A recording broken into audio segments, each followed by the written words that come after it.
നാകിഹുൽ യദി മൽഊൻ, കൈകൊണ്ട് നിക്കാഹ് കഴിക്കുന്നവൻ ശപിക്കപ്പെട്ടവനാ. കൈകൊണ്ട് സുഖം എടുക്കുന്നവൻ ശപിക്കപ്പെട്ടവനാണ്. അതേപോലെ യുവതികളായ സഹോദരിമാർ കൈക്രിയകൾ ചെയ്യുന്നുവെങ്കിൽ അവളും ശപിക്കപ്പെട്ടവളാണ്, അവളും ശപിക്കപ്പെട്ടവളാണ്. ആധുനിക സംവിധാനങ്ങൾ കൊണ്ട് ചൈനക്കാരന്മാരെ നിർമ്മിച്ചിരിക്കുന്ന സുഖലോലുപതയ്ക്ക് വേണ്ടിയുള്ള പാശ്ചാത്യ സംസ്കാരത്തെ കിടപിടിച്ചുകൊണ്ട് യന്ത്രങ്ങളിലൂടെയും ഇലക്ട്രിക് ഉപകരണങ്ങളിലൂടെയും പുരുഷന്മാരും സ്ത്രീകളും സ്വയം ഭോഗം നടത്തുന്നുവെങ്കിൽ പരിശുദ്ധ ഇസ്ലാം പറയുന്നു അത് നിഷിദ്ധമാ, അത് ഹറാമാ. അതിനുവേണ്ടി നിങ്ങൾ തയ്യാറെടുക്കരുതേ. തന്റെ കൈകളിലുള്ള ശുക്ലങ്ങളുണ്ടല്ലോ, ഈ ശുക്ലങ്ങൾ നാളെ ആഖിറത്തിൽ നിന്റെ കൈകൾ ഹാജരാക്കുമ്പോ നിന്റെ കൈകളിലൂടെ ഒലിച്ചുപോയ ശുക്ലങ്ങൾ ഈ വിരൽ തുമ്പിൽ അത് കുട്ടികളെ പോലെ കിടന്നിട്ട് ഉപ്പാ ഉപ്പാ ഉപ്പാ ഉമ്മ എന്ന് വിളിക്കുമ്പോ ഇതെങ്ങനെ ഉണ്ടായ കുട്ടികളാണ്, ഉമ്മയാണെന്ന് ചോദിക്കേണ്ടി വരും. അതുകൊണ്ട് കൈപ്രയോഗം ഇസ്ലാം അനുവദിക്കുന്നില്ല. നാകിഹുൽ യദി മൽഊൻ, പരിശുദ്ധ ഇസ്ലാം അതിന്റെ ഒരുപാട് വിശദീകരണങ്ങളുണ്ട്, ഒരുപാടിലേക്ക് കടക്കുന്നില്ല.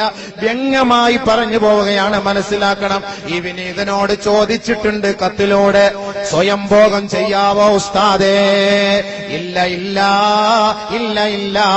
സ്വയം ഭോഗത്തിലൂടെ ശാസ്ത്രീയ വശങ്ങൾ പോലും പഠിപ്പിക്കുന്നത് എന്തെന്നറിയുമോ? ഒരു ഭാര്യയെ നിനക്ക് പിന്നീട് തൃപ്തിയാക്കാൻ കഴിയുകയില്ല.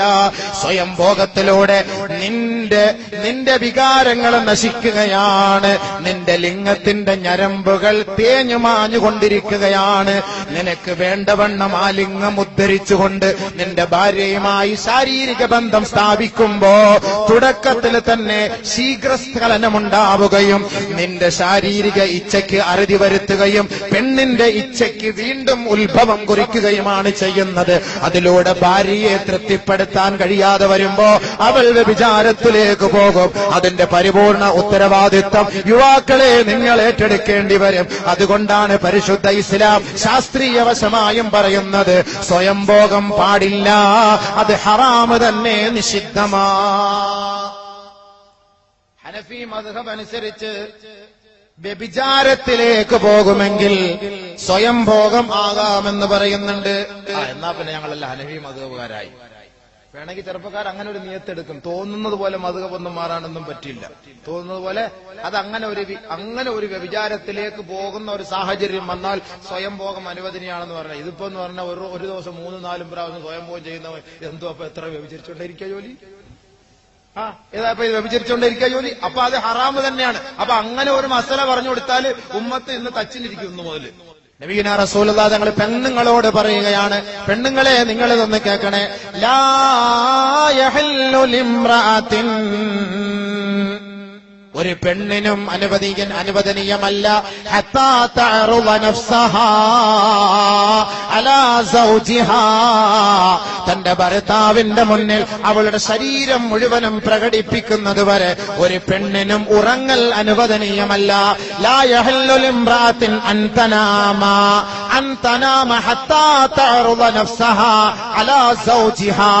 അല്ലാഹുവിന്റെ റസൂൽ പറയുകയാണ്, സഹോദരി നിന്റെ ഭർത്താവ് പുറത്ത് വ്യഭിചരിക്കാൻ പോകാനുള്ളതിന്റെ പരമപ്രധാനമായ കാര്യം ഒന്നുകിൽ നിന്റെ ഭാഗത്തു നിന്നുള്ള വീഴ്ചയാണ്. ആ വീഴ്ചയ്ക്ക് നീ തന്നെ പരിഹാരം കാണണം. എങ്ങനെയാണെന്ന് അല്ലാഹുവിന്റെ റസൂൽ പറഞ്ഞു തരികയാണ്.